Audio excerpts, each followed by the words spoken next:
What's up guys, Alex Oda here with another session of fitness tips. Once again, we're talking about supplements, and today we're looking specifically at creatine. So what is creatine, when do we take it, and also why should we take creatine?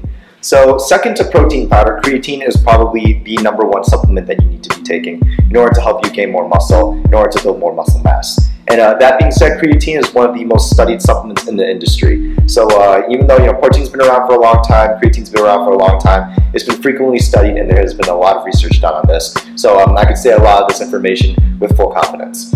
So the first thing about creatine is, what is it? So it's basically just a powder that you would mix into your normal food or drink. You would take it every single day. And generally people would recommend around 5 grams of creatine. So specifically, great, we're taking this creatine powder, what does it do for us? So long story short, there's a huge chemical breakdown that we can go through, but just to summarize, creatine allows your body to produce more ATP.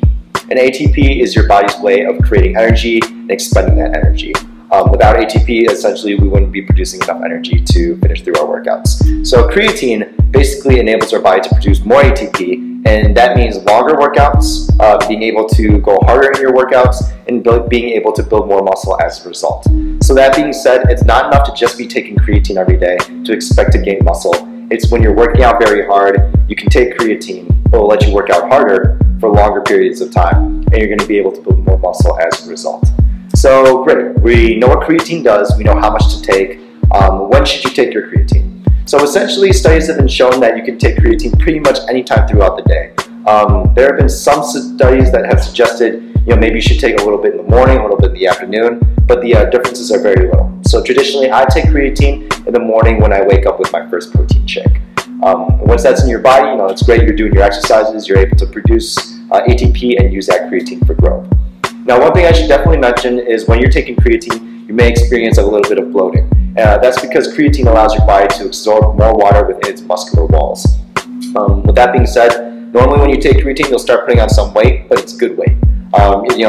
Your muscles look a little fuller, it doesn't look like fat at all, but you might bloat up a little bit when you first start using creatine. I've been using creatine every day for the past 3 years, and eventually you just lean out. So your body will get used to it. It's just a side effect of creatine when you first starting to use it. Additionally, the results of creatine don't normally start showing up until maybe 6 or 8 weeks after, so you can't expect immediate results with creatine. It happens over time, you're going to see your muscles grow, and that tends to happen after a span of 6 to 8 weeks. Finally, one more note about creatine is that while you're taking creatine, you should be drinking a lot more water. This is in order to make sure that your kidneys are processing everything clearly and keep your body in check. You'll notice that you'll start coming thirstier when you take creatine, and your kidneys have to also work a little bit harder. So when you drink more water, you're basically just filtering the creatine through your system, making sure you don't experience any kidney pain. But that's the only other thing that I really recommend when you're taking this creatine powder. Alright guys, another session of fitness tips with Alex Oda. Once again, feel free to follow me on my Weibo and my Instagram at /whoisoda.